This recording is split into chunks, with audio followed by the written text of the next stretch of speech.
My ex-husband brought his new family to the summer cabin I built. He smirked.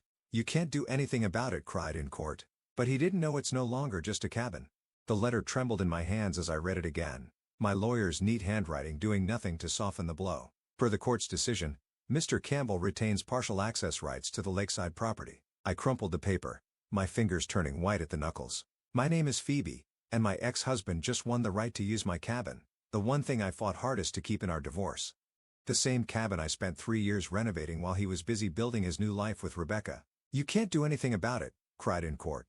Avery's taunting voice from yesterday's hearing echoed in my head. I could still see that smug smile spreading across his face as the judge announced his decision. My phone buzzed. "Speaking of the devil, just wanted to let you know we'll be using the cabin next weekend." Avery's voice dripped with false courtesy. "Rebecca's really looking forward to it. Oh, and Nicole's coming too." I gripped the kitchen counter. "Nicole, you're bringing your stepdaughter?" "Our daughter now. Phoebe. Remember? Rebecca adopted her." The room spun slightly. I hadn't known about the adoption. That's great," I managed. "Isn't it?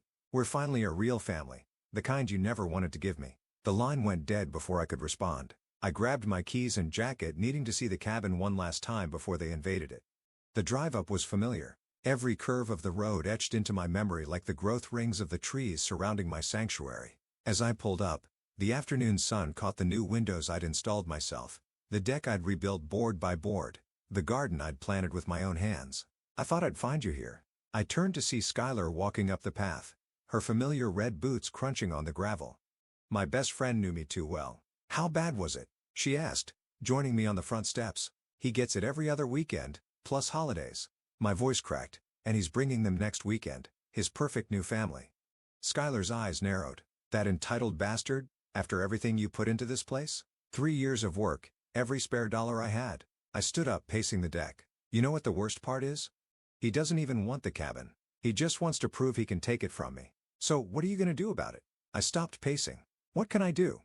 He won the court battle." Skylar's smile turned mischievous. "The cabin, yes, but what about the land around it?" "What do you mean?" "Well, I've been doing some research. The property lines extend way beyond the cabin itself, and there's nothing in the court order about how you use the surrounding land, is there?" I felt a spark of something dangerous ignite in my chest. No, there isn't. "And you know what this area needs? A community center, specifically a women's resource center." Skylar's eyes gleamed.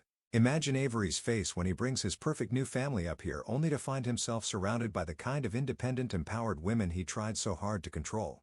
I walked to the edge of the deck, surveying the clearing beyond the cabin. The space was perfect, visible from every window, impossible to ignore. "It would take money," I said slowly. "Resources.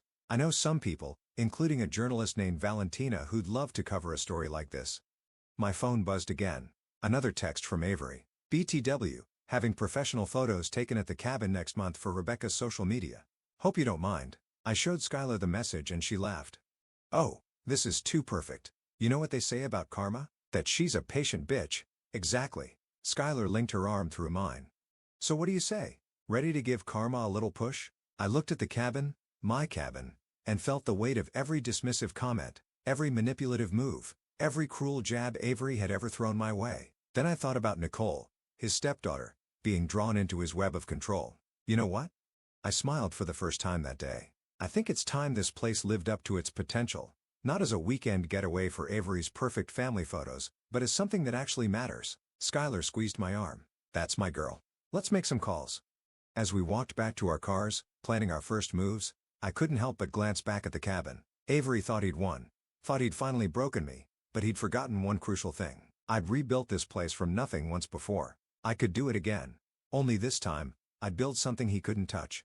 "Look at this." Skylar spread the property maps across my kitchen table, her coffee going cold beside her. "The court order specifically mentions the cabin and immediate surrounding area, roughly 50 feet in each direction. But you own 5 acres, Phoebe." I traced the boundary lines with my finger, "and everything outside that 50-foot radius is completely yours to do with as you please." Skylar pulled out her laptop. "I've been researching similar projects. There's a women's center in Portland that started in someone's backyard. Now they help hundreds of women start their own businesses." My phone lit up with a text from Avery. "Need to store some jet skis at the cabin. Making memories with the family." I turned the phone face down. "So what's our first step?" Actually, Skylar typed something into her laptop. I already took it. Remember Valentina, the journalist who covered that corporate scandal last year? The one who made that CEO cry on camera? That's her. She's meeting us for lunch in 20 minutes. I nearly choked on my coffee. Today? Skylar, I'm not ready. You're never more ready than when you're angry. She closed her laptop. And trust me, Valentina's going to love this story. The cafe was busy when we arrived, but I spotted Valentina immediately. She had that journalist energy, alert, observant, already taking mental notes as we approached. So, Valentina said after introductions, Skylar tells me you're planning something revolutionary. I hesitated, but Skylar jumped in. Show her the text, Phoebe. I pulled up Avery's message about the jet skis. Valentina read it, then scrolled through the previous messages, her eyebrows rising. And this man, your ex-husband, he fought for access to a cabin he barely used during your marriage? He fought because he could, I said, because he knew how much it meant to me. Valentina leaned forward. And now you want to build a women's resource center around his weekend getaway spot? Not around it, I corrected. Beyond it, on land that's legally mine. A slow smile spread across Valentina's face. Tell me more. For the next hour, we outlined the vision, workshops, business mentoring, skill-sharing sessions, a place where women could find support, resources, and community. But here's what makes it newsworthy, Valentina said, scribbling in her notebook. It's not just about revenge. It's about transformation. Taking something meant to hurt you and using it to help others. I have some contacts in construction, Skylar added. Women-owned businesses ready to help. We could break ground within weeks. Valentina's eyes lit up. And I know several successful businesswomen looking for meaningful projects to support. This could be huge, Phoebe. Just then, my phone buzzed again. This time, it was a photo from Nicole, Avery's stepdaughter. She'd sent a picture of herself at some corporate event with Avery and Rebecca looking uncomfortable in a too formal dress. Dad's making me intern at his firm. Her message read, I hate it here. I showed the others the message. Perfect timing, Valentina said. We could include youth mentorship programs, give girls like Nicole alternatives to their parents' prescribed paths. Avery would lose it, I said, feeling a mix of satisfaction and genuine excitement. That's just a bonus, Skylar grinned. The real win is what this could mean for the community. Valentina closed her notebook. I want to break this story, not just about the center, but the whole journey from divorce court to community triumph. It's the kind of inspiration people need right now. When? I asked. Let's time it right. When's your ex planning those social media photos? Next month. Perfect. Valentina's smile turned calculating. We'll have the foundation laid by then. Nothing he can legally object to, but enough to ruin his perfect family photos. And when he reacts, we'll be ready, Skylar finished. Back home that evening, I stood in my backyard imagining the transformation to come. My phone buzzed with a group chat Skylar had created. Project Phoenix. Valentina had already shared contractor contacts. Skylar had drafted a preliminary budget. This was really happening. Another text from Nicole popped up. Dad's bragging about his plans for the cabin. Says he's gonna make it actually worth something now. I thought about Nicole's forced smile in that corporate photo about all the other women and girls trapped in lives others chose for them. Then I thought about Avery's face when he realized his victory lap had become someone else's starting line. Don't worry. I texted back to Nicole. Things around here are about to get very interesting. I added a Phoenix emoji, smiled, and got to work on the permit application Skylar had sent over. Sometimes the best revenge isn't about destroying something. It's about creating something better from the ashes. The local courthouse hadn't changed since my divorce proceedings. Same worn wooden benches, same stuffy air, same feeling of butterflies in my stomach. But this time, I wasn't here as a defendant. I was here to meet Judge Rolando for coffee. Phoebe, his familiar voice boomed across the lobby. What brings you to my neck of the woods? I held up the community center proposal Skylar and I had prepared. Actually, I was hoping to get your thoughts on something as a pillar of the community, of course. Rolando's eyes crinkled at the corners. Flattery will get you everywhere. Let's grab coffee in my chambers. As we walked, I spotted Avery's new wife, Rebecca, leaving one of the courtrooms looking flustered. She didn't notice me, but I caught fragments of her conversation on her phone. The property lines are so confusing, Avery. Are you sure? I smiled to myself as I followed Rolando into his office. So, he said, settling behind his desk with his coffee. What's this proposal about? We're planning a women's resource center, I explained, laying out the plans, job training, financial literacy workshops, mentorship programs. The community seems excited. Location? My property up by the lake. Rolando's eyebrows shot up. The cabin property? The land around it, I clarified. Well, outside the court-mandated shared space. He studied the plans carefully, then looked up with a knowing smile. Interesting choice of location. It's perfect, actually. Peaceful setting, lots of space, easy access from town, and nothing in the previous court order preventing it, he added, tapping his finger on his desk. You know, community resource centers often qualify for special zoning benefits, reduced taxes, priority permits, that sort of thing. I tried to keep my voice casual. Really? Absolutely. In fact, he pulled out a folder. I just signed off on something similar last week. Here's the paperwork if you're interested in the precedent. My phone buzzed. Skylar had sent a photo of our first delivery of construction materials being unloaded at the site. Speaking of precedent, Rolando continued, there's an interesting clause about shared properties being subject to surrounding land use. Meaning, if the surrounding land becomes a designated community space, the shared property has to accommodate community access. He winked. You didn't hear that from me. Just then, his secretary poked her head in. Judge, your next appointment is here. It's Mrs. Campbell about the property line dispute. Send her in 5 minutes, Rolando called back. Then to me, better use the back door unless you want an awkward reunion. I gathered my papers quickly. Thanks for everything, Judge. Don't thank me, he said. Just make sure whatever you're building helps people. That's the best legal defense there is.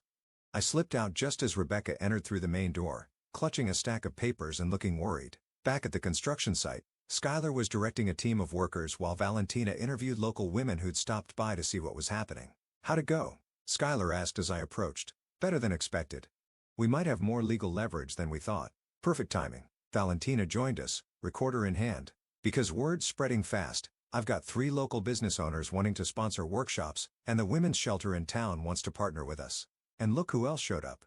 Skylar nodded toward a car pulling into the lot. Nicole stepped out, looking around nervously before spotting us. I told Dad I was at study group, she said, approaching. Is it true? Are you really building a place to help women start their own businesses? Among other things, I said. Want to see the plans? Her eyes lit up as we showed her the blueprints. This is amazing. Dad's been pushing me to follow his footsteps in corporate law, but I really want to start my own graphic design company. We'll have workshops for that, Skylar said.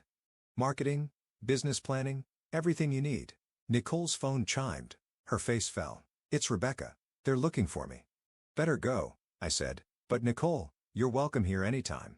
After she left, Valentina checked her notes. This is Gold, the stepdaughter of the man who tried to take your property, finding empowerment in the very place he meant to use against you? Speaking of which, Skylar pointed to an incoming email on my phone. Looks like Avery's lawyer just requested clarification about the property boundaries.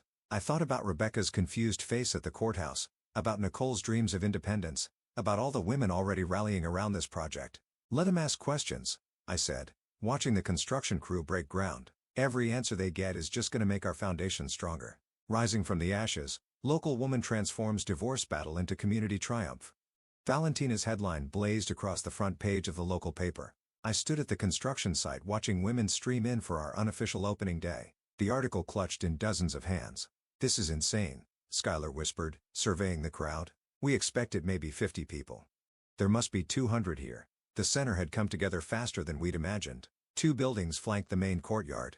One for workshops and classes, another for office spaces and mentoring sessions. The cabin sat in the distance, looking small and insignificant compared to the vibrant community space we'd created. PB.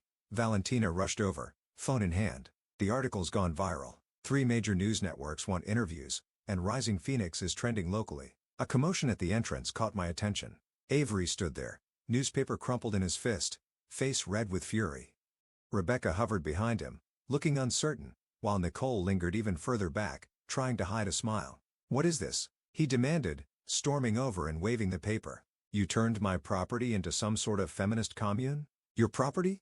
I kept my voice steady, aware of phones recording nearby. The cabin's that way, Avery. This is my land, remember? The part you didn't fight for because you thought it was worthless?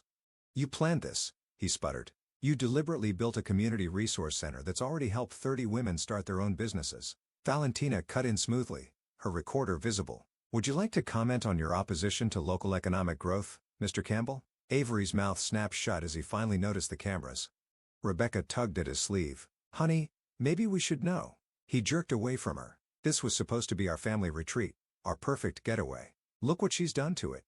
Made it perfect for a lot of families? Nicole stepped forward, her voice stronger than I'd ever heard it. Dad, they're offering free graphic design courses, real business training, not just corporate internships where I fetch coffee. Nicole, get in the car, Avery snapped. Actually, Nicole pulled out some papers. I signed up for the Young Entrepreneurs Program. I'm 16. I don't need parental permission. The crowd had grown silent watching the drama unfold. Skylar touched my arm, nodding toward a group of women approaching the local business owners who'd sponsored our programs. "Mr. Campbell," one of them called out, "we've been looking forward to meeting you. Your ex-wife's initiative is exactly what this community needed. We'd love your thoughts on supporting young entrepreneurs like your daughter." Avery's face cycled through several shades of red as cameras turned toward him.